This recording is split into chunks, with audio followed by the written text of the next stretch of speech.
What's up guys, welcome back. This is quite possibly the most exciting part of this build. I've got the candy red FCRX7 behind me, and as you can see here, we have brand new wheels and adjustable coilovers to go in it. So I ordered these wheels about 3 months ago from Japan and they've finally arrived. I'm absolutely dying to get these installed because it is going to look so insane. I guess there's no point talking, so I may as well just show you. Look at this beautiful thing. These wheels I like more than those, which is saying something. I guess let's have a look.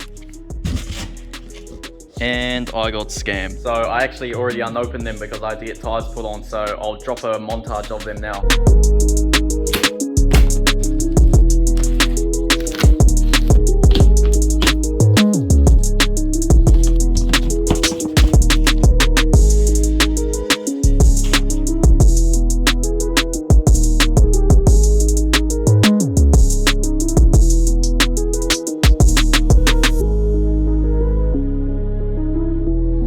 So here we have it, TE37V's 10th anniversary. I've wanted these wheels for so long. Everyone seems to do OG TE37s a lot.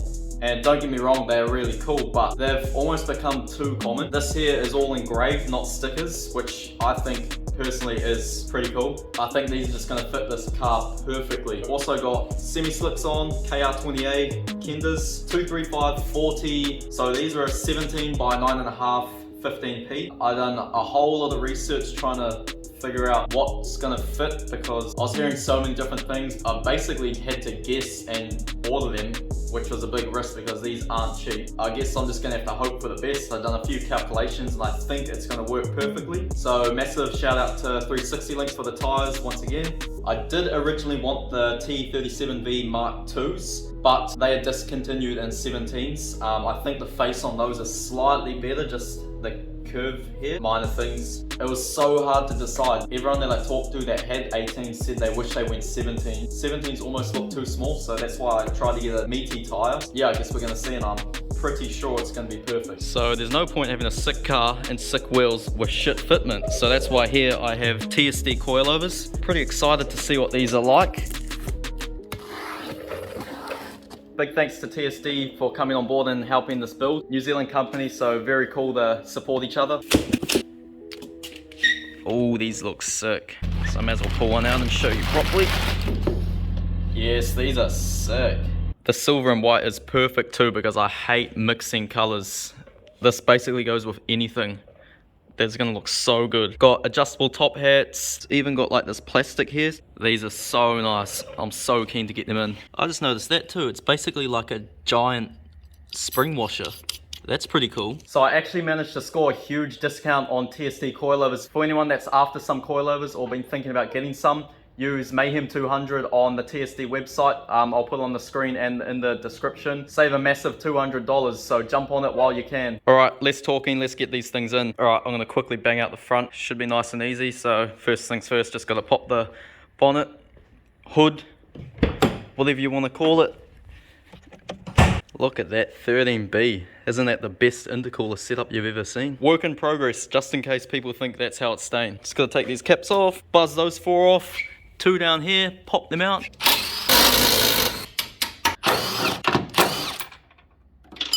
That's what happens when you try to do it with one hand and recording.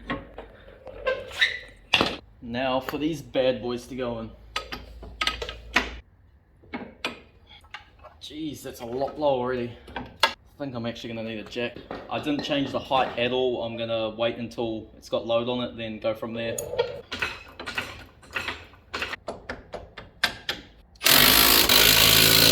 Just like that, torque to spec.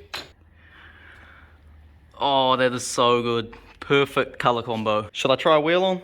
Or should I be a holdout? I guess I'll try one on. Good thing this does have top hat camber adjustment because these wheels would have been sticking out like here. So I'm praying they're gonna fit. It's gonna be very close. One thing I also done just before we painted it, we had it in primer and I just remembered that the guards on this car weren't rolled at all. I quickly worked my magic with a hammer and rolled those rears. If the fitment wasn't good, I would have been very unhappy. I'm going to get this fitment absolutely dialed. Big moment.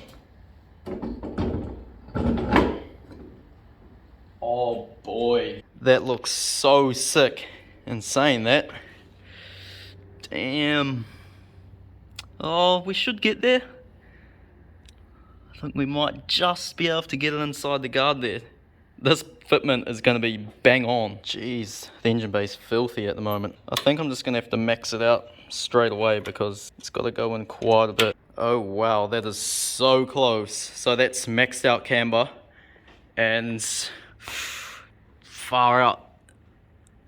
I think it's just going to clear. I don't know, that's so close. It's been a while since I've done all this fitment stuff on street cars. Can't wait. So you're gonna have to wait till the end, but I've got the exact height where I want to be on the tire. It's looking so sick already. So I'm gonna quickly bang out the rest of the suspension and then we'll dial in the fitment after that. Forgot to mention, comes with C-spanners and also has these brackets with bolts for the brake lines that go on the back there. I know a lot of kits that don't have those and you end up having to cable tie them. All right, time to do the rear. Grab one of these bad boys. Now this here is only 3 bolts total. So we've got one there, lower shock, and 2 on the top. Super easy. I think this may be the easiest car I've ever done. Wow. Even easier than the front. Look at that. I don't know what the fitment's going to be like on the rear, but I'm assuming it's going to be very close. Now I have that adjustable subframe arm there, which gives a slight camber adjustment, so all going well I can get it. I want it like credit card spec, that's what I'm aiming for, so hopefully I can do that with that alone. Otherwise I'm gonna have to get the links in there. So I just tried that wheel on and jacked it up and it does not get better. The fitment is perfect. I've actually got these maxed out as low as they can go, so I'm hoping it's gonna go low enough. Otherwise might be able to get a little bit by changing the preload. Let's find out. Just need to jack it up so I can get it in. Oh yeah, that is low.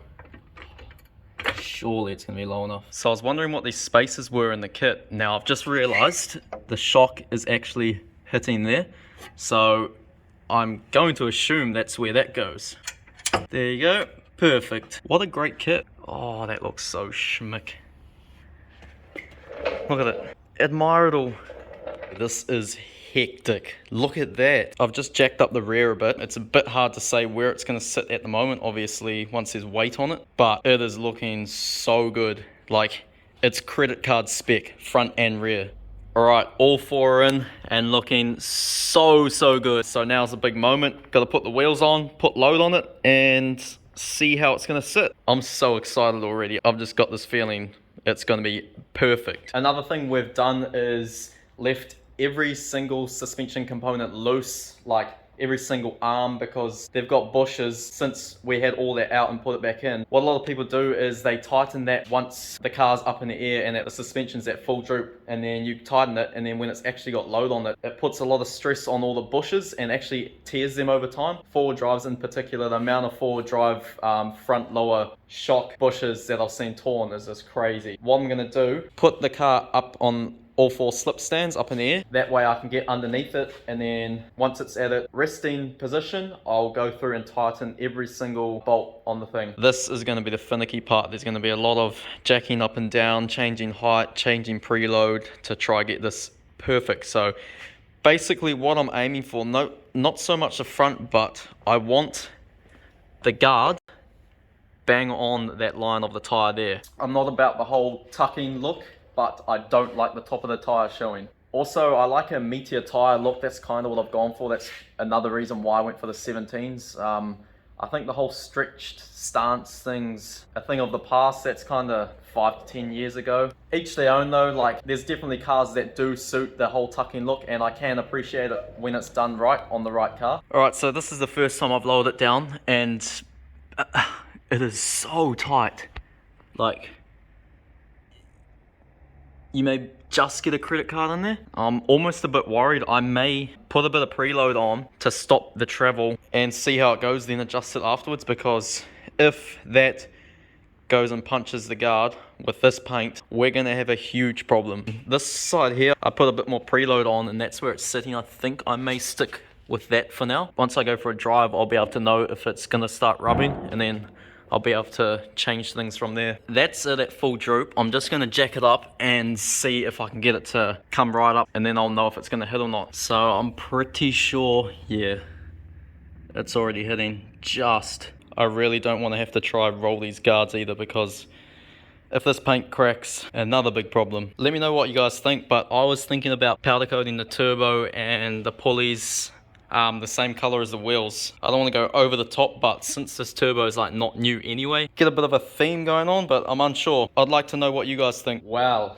this has turned out insane. Everything about it is perfect. I'm pretty happy with that. It's like credit card fitment all round. It could go maybe a tad low in the rear, but it may settle in anyway, so I'll just drive it, see how it goes, and I can adjust later on.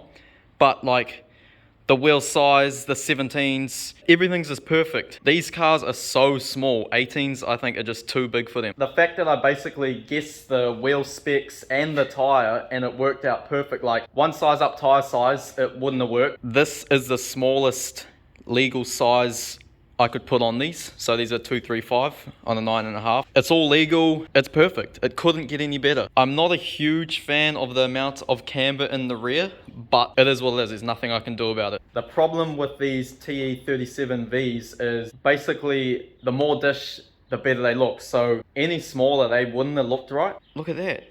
It does not get better. I'm almost ready for a drive. I've been having a hell time bleeding the brakes. I don't really want to explain it, but I know I'm going to have to, otherwise people are going to say try this, try that, when I've already probably tried it. So try to bleed the brakes, rear fine, go to the front, no fluid coming out. Take the line off at the master, no fluid there. Take the master out, bench bleed it, works fine.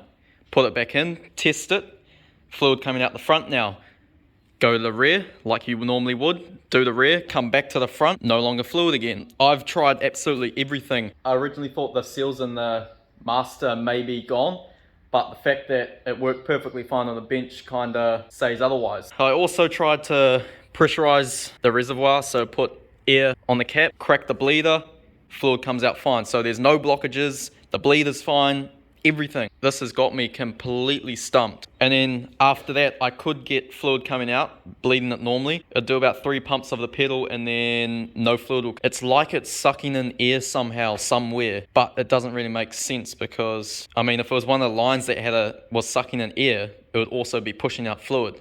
So I think I'm just going to try a new master anyway, because I don't know what else to try. Only thing with that is it doesn't look like there's any masters in the country. I may have to rebuild that one, I don't know. Quite a few things I've tried to get for this car and there's just no listings at all. Yeah, it makes it a bit difficult. But I'm going to leave it at that. I'm about to drop it on the ground anyway and see what it looks like.